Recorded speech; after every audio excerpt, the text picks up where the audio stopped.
Au nom du Père, du Fils et du Saint-Esprit, ainsi soit-il.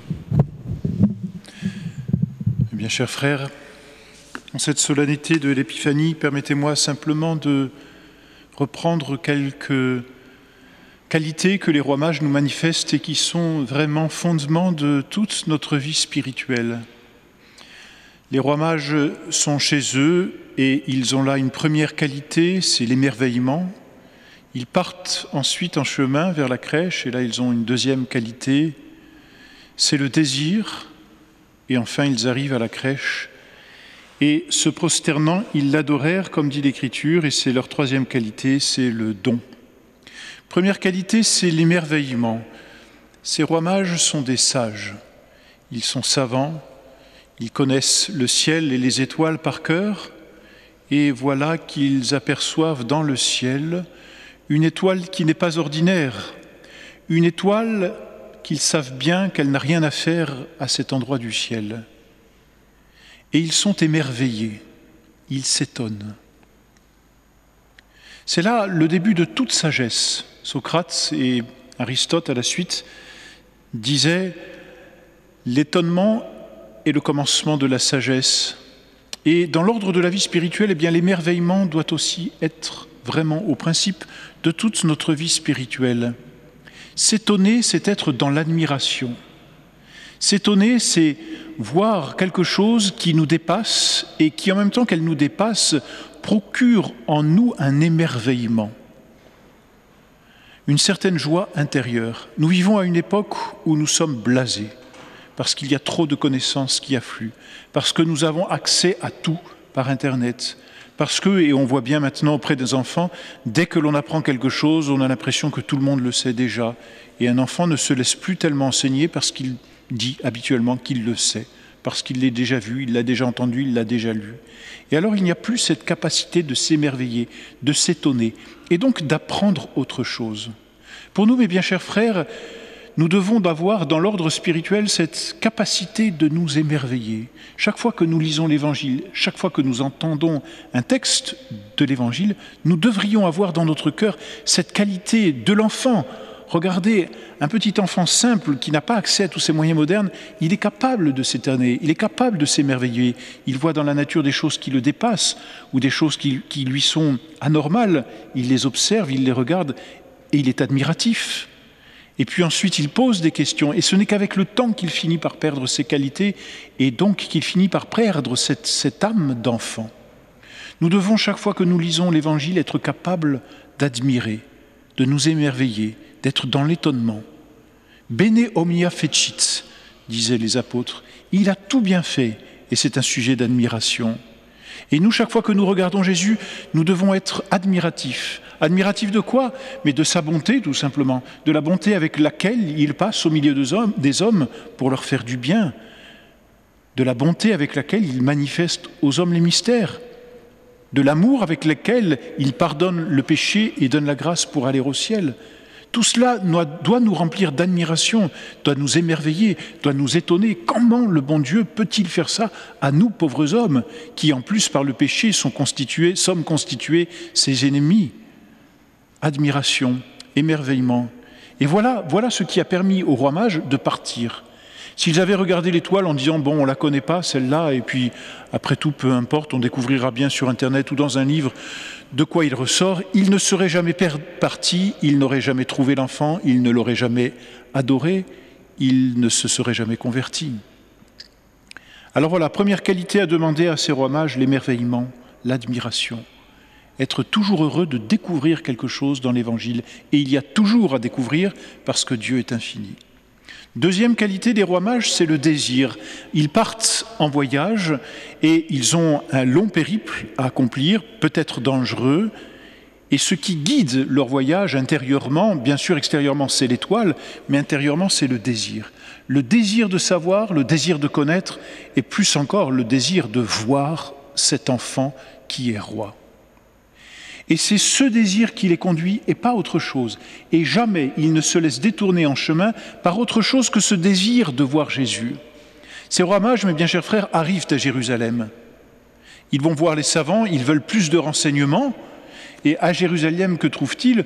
Une ville magnifique, parce qu'elle était magnifique du temps d'Hérode, par ses fortifications, par ce temple qui était grandiose, certainement aussi par les grands apparats des appartements d'Hérode. Ils ont vu des choses princières, royales, plus la maison de Dieu. Et ils ne se sont pas laissés détourner par ces frivolités de la terre. Ils ont gardé au cœur de leur cœur le désir d'aller jusqu'à Jésus, et non pas simplement jusqu'aux manifestations de Dieu à travers le temple, si je puis dire, aux représentants de Dieu à travers Hérode. Ils ont voulu aller jusqu'à Dieu. Ils n'ont pas voulu s'arrêter à l'accessoire, ils ont voulu trouver le principal, c'est-à-dire Dieu lui-même.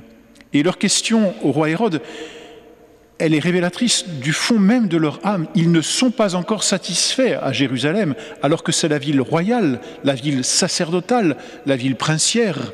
Ils ne sont pas satisfaits, parce que leur cœur ne s'arrête pas aux choses d'ici-bas. Leur cœur veut s'arrêter à Dieu.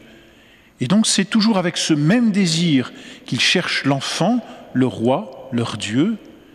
Et c'est donc aussi avec cette joie qu'ils retrouvent l'étoile lorsqu'ils quittent Jérusalem, parce qu'ils ont retrouvé la direction vers Bethléem et qu'ils savent qu'ils vont arriver au but.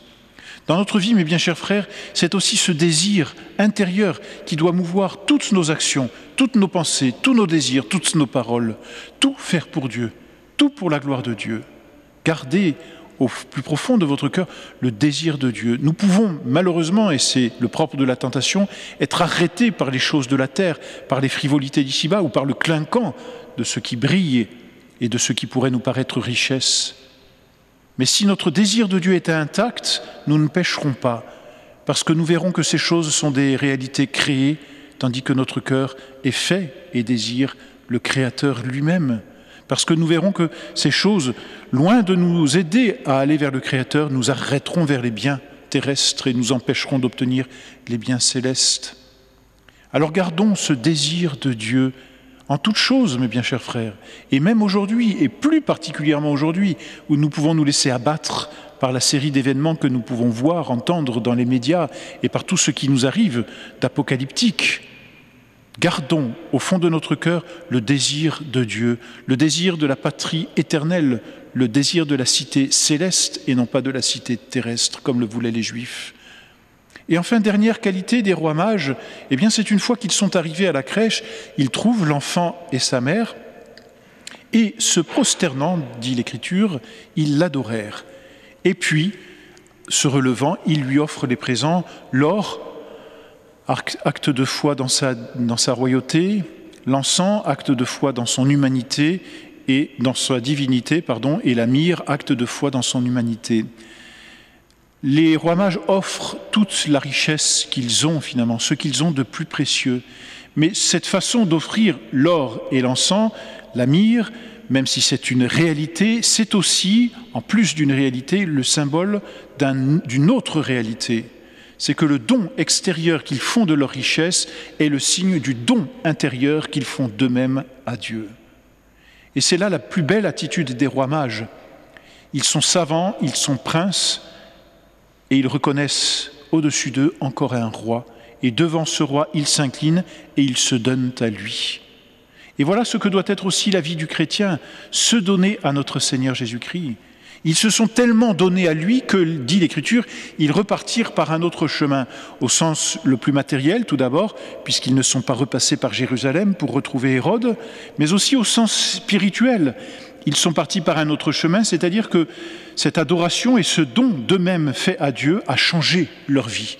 Et de la vie, on peut bien dire de ténèbres dans laquelle ils vivaient, ils sont repartis dans une vie de lumière, de la vie de péché, ils se ont transformé leur cœur en une vie de la grâce.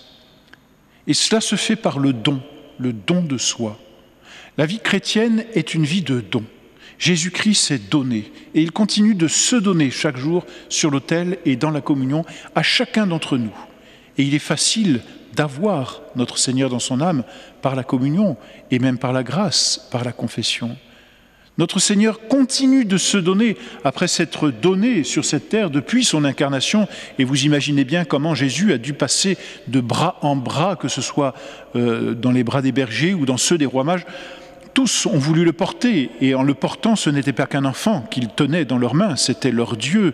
Et Jésus commence déjà à se donner, et il sait ce qui se passe, avec sa science divine au moins.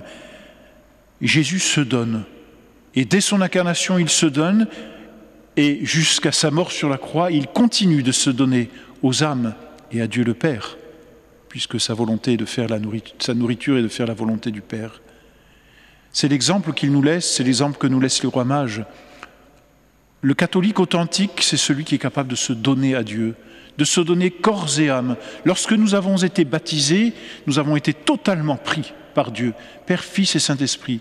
Et si nous avons eu le bonheur d'être baptisés dans notre enfance, là où le monde n'avait encore pas fait irruption dans notre âme, Jésus, Dieu, Père, Fils et Saint-Esprit, était totalement possesseur de notre âme, totalement.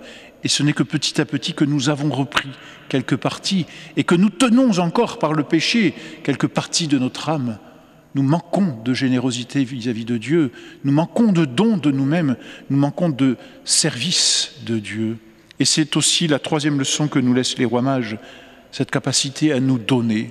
Demandons, mes bien chers frères, à la très sainte Vierge Marie, qui avait toutes ces qualités, qu'elle nous donne d'avoir cette âme d'enfant, parce que c'est cela, au fond, qu'ont les rois mages. Une âme d'enfant, une âme d'émerveillement, une âme de désir et de grand désir, de soif de Jésus, une âme de générosité, de don de soi.